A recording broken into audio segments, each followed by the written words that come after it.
जीत fix.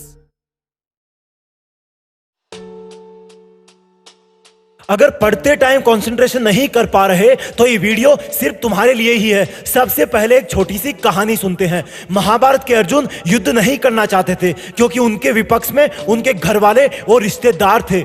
लेकिन भगवान कृष्ण ने कहा कि अर्जुन, अगर तुम इस होने वाली युद्ध में खुद को होने वाली मौतों का दोषी मानकर दुख कर रहे हो तो ये बिल्कुल गलत है, क्योंकि ये सब लोग तो वैसे ही मेरे काल चक्र में मारे जाएंगे, यानी कि उनकी मौत तो पहले से ही निश्चित है। इसलिए क्या होगा और क्या नहीं होगा वो तो मुझे पहले से ही पता है। तुम क्यों इसको सोचकर अपना चित्त खो रहे हो? इसलिए तुम बिना कुछ सोचे जाओ और अपना कर्तव्य धर्म निभाओ। बहुत बड़ी सीख है इस लाइन में। अगर तुम जीतते हो या हारते हो तो ना तो अधिक खुश होना और ना ही निराश होना, क्योंकि तुमने वो किया जो तुम्हारे वश में था और हुआ वो जो ऊपर वाला चाहता था। और जब ऐसा सोचोगे तो तुम्हारे अंदर से किसी भी प्रकार का हार का डर निकल जाएगा और तुम कंसंट्रेट होके सिर्फ अपने वर्तमान के काम पे ध्यान दोगे। अगर तुम पढ़ाई कर रहे हो तो सीधी सी बात है, कहीं ना कहीं फेल होने का, सिलेक्ट नहीं होने का या मार्क्स कम आने का डर जरूर लगा रहता है। लेकिन मुझे ये बताओ कि मान लो अगर तुम्हारा पेपर खराब हो गया तो क्या तुम कॉपी चेक करने वाले के शरीर में घुस के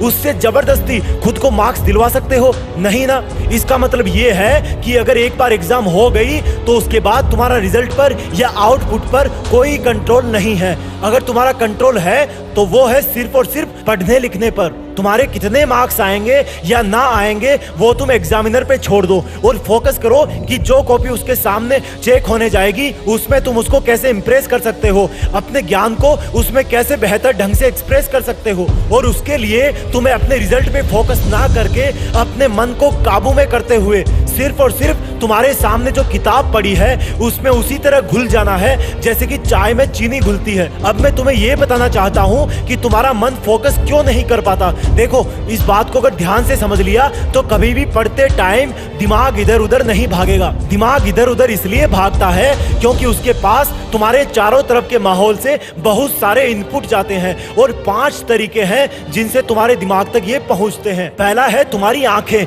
यानी कि जैसे अगर तुम पढ़ रहे हो और तुम्हारे पास में मोबाइल रखा है और उसमें कोई मैसेज आया तो तुम्हारे आंखों के जरिए वो तुम्हारे माइंड तक पहुंच जाता है और तुम्हारा कंसंट्रेशन भटकने लगता है। दूसरा इनपुट है तुम्हारे कान, यानी कि तुमने ऐसी कोई बात सुन ली वो अब तुम्हारे दिमाग में ही घूम रही है। जैसे किसी से फोन पे बात करना, किसी ने ऐसी बात बोल दी जिससे तुम अपसेट हो गए या फिर एक्साइटेड हो गए। दोनों ही परिस्थितियों में तुम्हारा कंसंट्रेशन कम हो जाएगा। दिमाग में तीसरा इनपुट जाता है तुम्हारे नाक के जरिए, यानी कि खुशबू या गंध। अगर तुम पढ़ रहे हो और कहीं से गर्मा गर्म पकोड़े की खुशबू आ रही है तो ऑब्वियस सी बात है तुम्हारे मन को नाक के जरिए इनपुट मिल रहा है कि कुछ बन रहा है और तुम्हारा मन पढ़ाई से निकल के खाने की तरफ चला जाएगा। चौथा इनपुट है तुम्हारी जीभ, यानी कि स्वाद। सोचो, तुम पढ़ रहे हो, व्हाट्सएप पे दोस्त का मैसेज आया कि यार आजा गली में चिली पोटैटो खाते हैं। अब तुम्हें पता है कि उसका स्वाद कैसा होता है, तुम्हें उसका स्वाद अच्छा लगता है और तुम्हारा माइंड अपने आप उसकी तरफ भागने लगता है।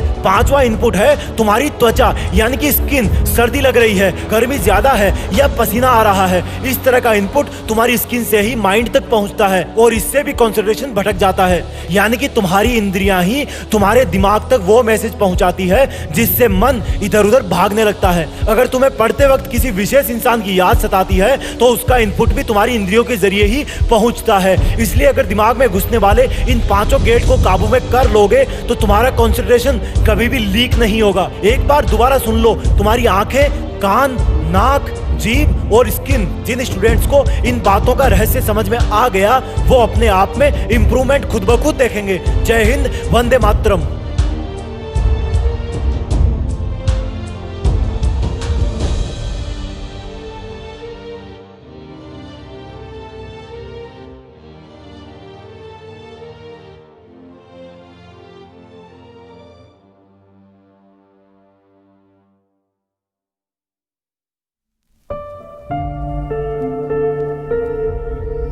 जीत फिक्स।